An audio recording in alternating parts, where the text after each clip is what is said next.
Bonjour à tous. Je voulais vous faire une série de vidéos sur un retour d'expérience après l'achat d'un véhicule électrique. Voilà, parce qu'il y a un an, j'étais à peu près dans cette situation-là et je cherchais en fait des témoignages de gens qui ont réellement acheté une voiture électrique et de leur retour pour pouvoir me forger ma propre opinion. Et c'est vrai qu'à l'époque où j'ai fait ce travail, il n'y avait pas forcément beaucoup de vidéos disponibles. Donc moi j'ai fait un achat sur le marché de l'occasion en 2021.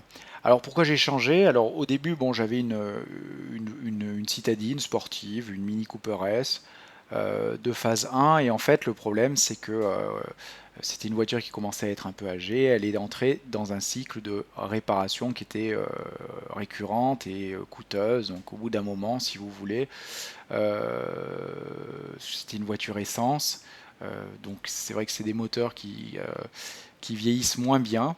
Et par rapport à la valeur du véhicule et surtout à la longévité entre deux réparations, j'ai décidé d'arrêter les frais. Et donc, bah, le contexte d'achat, je voulais reprendre une citadine, voilà, avec un bon niveau de finition intérieure, parce que c'est vrai que les Mini Cooper sont très bien finis à l'intérieur.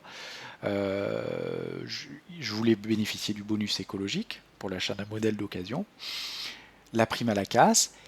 Et donc à cette époque, bon, ben, la politique, c'est voilà, une volonté de nous faire acheter soit un véhicule de type électrique, soit un des véhicules de type hybride. Alors du coup, le choix hybride ou électrique, qu'est-ce qu'on va faire? A priori, je peux vous dire au départ, j'avais vraiment un mauvais a priori sur ces deux technologies. Alors je parlerai même pas de l'hybride non rechargeable parce que même aujourd'hui j'ai toujours un peu de mal à comprendre l'intérêt.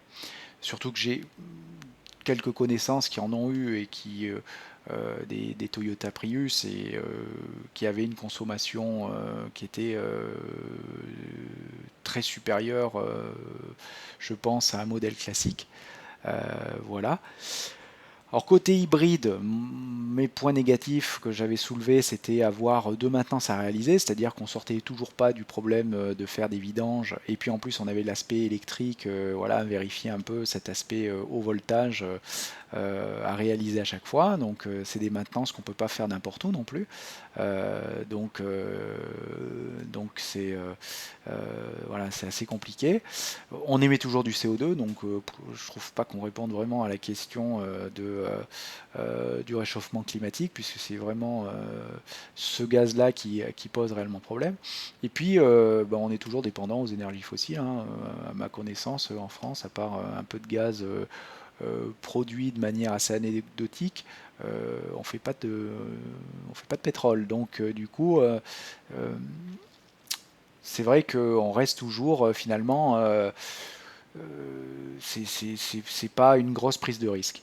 Les réparations sont coûteuses. J'ai l'habitude de discuter avec les garagistes. Voilà, remplacer le système de switch entre le thermique et l'électrique sur une voiture hybride, ça coûte cher, plusieurs dizaines de milliers d'euros. Et pareil, la batterie électrique, c'est des coûts qui sont relativement importants. L'autonomie électrique est excusez-moi, ridicule. On est au gros maximum à 50 km d'autonomie. Donc bon, je vois pas trop l'intérêt. Il doit y en avoir un, mais moi personnellement, et ça n'engage que moi, je vois pas trop l'intérêt d'avoir uniquement 50 km d'autonomie. Alors, l'autre point qu'il faut prendre en considération, c'est que j'étais sur le marché de l'occasion en 2021. Et sur le marché de l'occasion, si vous voulez faire, on va dire, acheter quelque chose d'intéressant, vous allez regarder des occasions qui vont avoir au moins 3 ans. D'accord? Parce que la décote n'est pas suffisamment forte sur des modèles qui vont avoir 1 an, 2 ans. Voilà, vous allez à peine avoir 20%. Donc il faut vraiment attendre d'avoir 3 ans. Donc moi je regardais des véhicules qui au maximum étaient de 2018 et des hybrides rechargeables de maximum 2018, il n'y en a pas beaucoup et ils étaient très très chers. Le deuxième côté, bah, c'est l'électrique. D'accord. L'électrique, bon, on va pas se le cacher, l'autonomie faible, voilà, en médiane, d'accord. La plupart des véhicules qui étaient proposés de Maxi 2018, c'est 100-150 km, hein, donc c'est hallucinant. Les réparations sont coûteuses, les batteries électriques, voilà, j'ai eu l'occasion de pouvoir suivre des réparations électriques. Bon, les concessions sont assez frileuses, etc. C'est un vrai calvaire, ça coûte relativement cher. Euh, voilà, bon après il y a des garanties bien sûr, mais tout n'est pas pris sous garantie. Il faut faire très attention à ce qu'on entend par garantie. Donc il faut bien lire les contrats, etc. avant de voir ça. Le temps de charge, faut, faut, faut plusieurs dizaines de minutes, et encore dizaines de minutes, je suis gentil. Faut des heures quoi, pour recharger ces voitures. Et le réseau de charge, parce que moi je vis en appartement, donc je n'ai pas la possibilité de charger, parce que si vous pouvez charger pendant la nuit, ça vous résout un premier problème qui est le fait que quand vous rentrez le soir, vous pouvez recharger complètement votre véhicule sur une prise classique ou alors une prise 7 kW. Mais globalement, vous n'avez pas ce problème-là. Donc moi, il fallait que j'ai un réseau de recharge. Il fallait le réseau de recharge à côté. Bon, les prix étant plus attractifs quand même sur les modèles électriques, je trouve personnellement qu'elle présente moins de défauts qu'une hybride pour un achat à long terme. Donc je me dis bon, on va partir sur de l'électrique. Alors les modèles disponibles en 2021, il n'y en avait pas énormément à comparer d'aujourd'hui. Attention, en 2021, donc c'est des modèles qui maximum étaient de 2018, hein. La Renault Zoé, hein, je pense que c'est la plus connue en France, c'est celle qui s'est le plus vendue. Ensuite, on a la BMW i3, d'accord, qui est une voiture avec un look assez intéressant. Il y a forcément la voiture italienne, la i500. Il y a la voiture, la Bolloré, je suis obligé de la citer, mais c'est la voiture un peu de la honte, mais bon, c'est comme ça. Et puis, on a la e-Soul, qui a un look assez particulier, on va dire. Voilà. La C0 et puis la Ion. Donc globalement, voilà, il y avait à peu près ces modèles-là. Il y avait d'autres modèles qui existaient, mais on va dire que sur le marché de l'occasion, très honnêtement, il y avait quasiment pas d'annonce, quoi. Mon besoin à moi, premièrement, je vais aller du besoin sur lequel je suis intransigeant vers le besoin où bon, on peut négocier. La première chose, c'était l'autonomie. Pour moi, il faut au moins avoir 300 km d'autonomie, parce que sinon, parce que déjà votre autonomie, vous la divisez par deux, si vous faites un aller-retour, sans vouloir recharger. Donc voilà, 100 km d'autonomie divisé par deux, 50, qu'est-ce qu'on fait avec 50 km? Il fallait que la recharge soit rapide, d'accord? C'est-à-dire que sur les bornes qu'on trouve le plus, et je vais revenir après sur une vidéo sur les bornes, il fallait que je puisse avoir toute la puissance de la borne. D'accord. Le troisième point, parce que je suis auvergnat, c'est le prix. D'accord. Pour moi, mettre plus de 10 000 euros dans une voiture, ça ne fait pas partie de ma mentalité. Et puis après, le dernier point, c'est le niveau de finition correct. Voilà. Il faut quand même que la voiture soit agréable à l'intérieur. C'est une voiture, on va la garder peut-être 5 à 10 ans. Donc il faut quand même que elle soit sympa, parce que sinon après on s'en lasse et forcément on a envie de changer, etc. Donc voilà, il faut quand même que le niveau de finition soit relativement correct. Alors, petit aparté sur la recharge, parce que je suppose que si vous êtes en train de regarder cette vidéo, c'est aussi parce que vous êtes en train de faire des choix et que vous connaissez peut-être pas forcément les recharges chez les voitures électriques. Grosso modo, sans rentrer dans les détails et les différentes normes qui peuvent exister, voilà, parce que vous avez les normes asiatiques. En Europe, vous avez deux grands types de bornes. Celle que vous allez voir le plus souvent, qu'on appelle la type 2, c'est ce qu'on appelle la recharge, on va dire la recharge classique, la recharge normale. Elle se fait sur courant alternatif. Elle peut aller jusqu'à 22 kW par heure. D'accord. Il y a des bornes qui montent plus, mais globalement, on trouve celle qu'on va trouver, c'est 22 kW. Ce qui correspond à peu près à une recharge de 100 km en 1 heure. Et oui, je suis d'accord avec vous, c'est super long. C'est la borne de recharge majoritaire actuellement. que vous allez retrouver un peu partout. C'est ce type de borne à 22 kW par heure. Voilà, des fois, bon, elles sont à 7 kW. La deuxième borne que vous retrouvez, c'est la borne de recharge dite rapide, qu'on appelle le combo CCS. C'est du courant continu, ça peut monter jusqu'à 350 kW par heure, donc c'est vraiment très puissant. D'accord. Sachant que bien souvent, c'est votre véhicule qui va brider, parce que lui, il a un chargeur intégré qui a un maximum, et donc c'est souvent lui qui va vous brider. Mais ce qu'il faut retenir, c'est que vous allez pouvoir passer de 20 à 80% en médiane en 30 minutes. C'est une borne de recharge qui est minoritaire. Vous n'allez pas la trouver souvent, à part sur les réseaux autoroutiers. D'accord.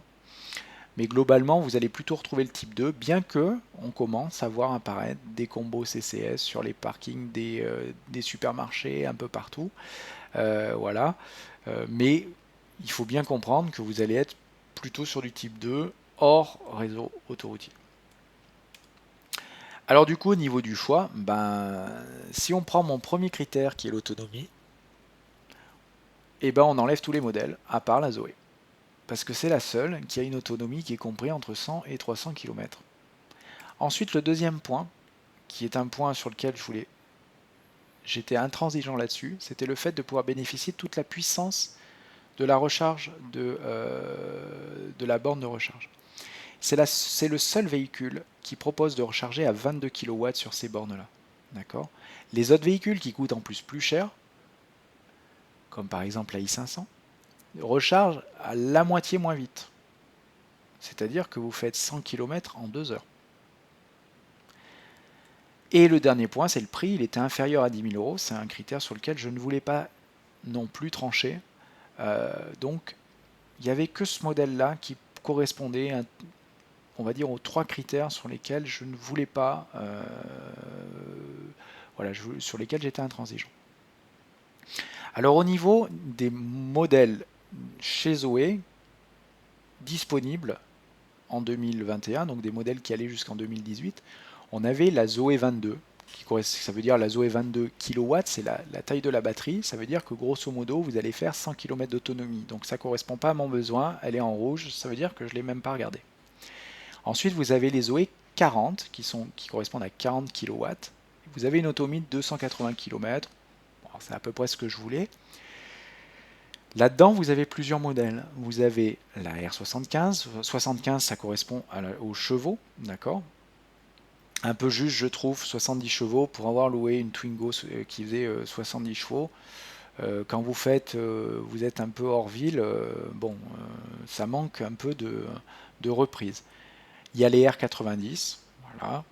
Après, vous aviez le Q90. Alors la particularité du Q90, c'est que vous avez une recharge de type 2, d'accord, donc sur courant alternatif, mais qui pouvait monter jusqu'à 43 kW. Il faut savoir que sur les bornes de recharge dites rapides, vous avez les câbles pour le combo CCS, mais vous avez également, bien souvent, un câble attaché pour la recharge sur type 2 et qui peut monter jusqu'à 43 kW.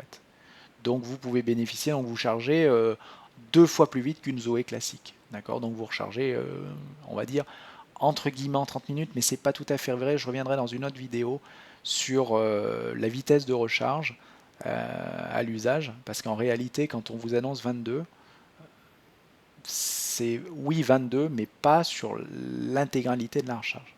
Et puis il y avait le modèle R110, qui est un modèle assez intéressant en point de vue chevaux, mais en termes de tarifs qui était toujours supérieur à ce que je voulais, donc qui était toujours supérieur aux 10 000 €. Du coup, pour finir, le choix, forcément, c'était la Zoé. J'ai pris le modèle R90 pour avoir une puissance une reprise relativement intéressante. C'est une voiture qui était de 2017. En termes de kilométrage, grosso modo, ce que j'ai pu observer, c'est qu'on avait des kilomètres qui allaient, des fois c'était dérisoire, c'était 5000 km jusqu'à 50 000 km. Grosso modo, vous vous retrouvez là-dedans. Moi, j'ai eu un véhicule qui avait même pas 30 000 km. Donc c'est des véhicules qui, d'un point de vue mécanique, sont quasi neufs. J'ai pris la finition intense parce que c'est la finition chez Zoé qui est la finition maximale, d'accord. Après vous avez les éditions limitées aussi comme Star Wars, enfin ils ont fait plusieurs éditions limitées. Je vous conseille de prendre ce niveau de finition parce que c'est un niveau de finition qui est correct à l'intérieur, honnêtement, c'est correct. C'est pas non plus, voilà, c'est pas ce qu'on va retrouver, c'est pas ce que j'avais dans la Mini, mais honnêtement, c'est très confortable. Ça a une touche de modernité qui est relativement intéressante. Et donc voilà. Et puis le prix qui était inférieur à 10 000 euros. Donc voilà. Donc pour vous donner un petit peu le choix en termes de ce que j'ai eu à choisir. Euh, voilà pour cette première vidéo. J'espère qu'elle vous a plu. Et la prochaine vidéo, c'est plutôt sur l'aspect usage au quotidien.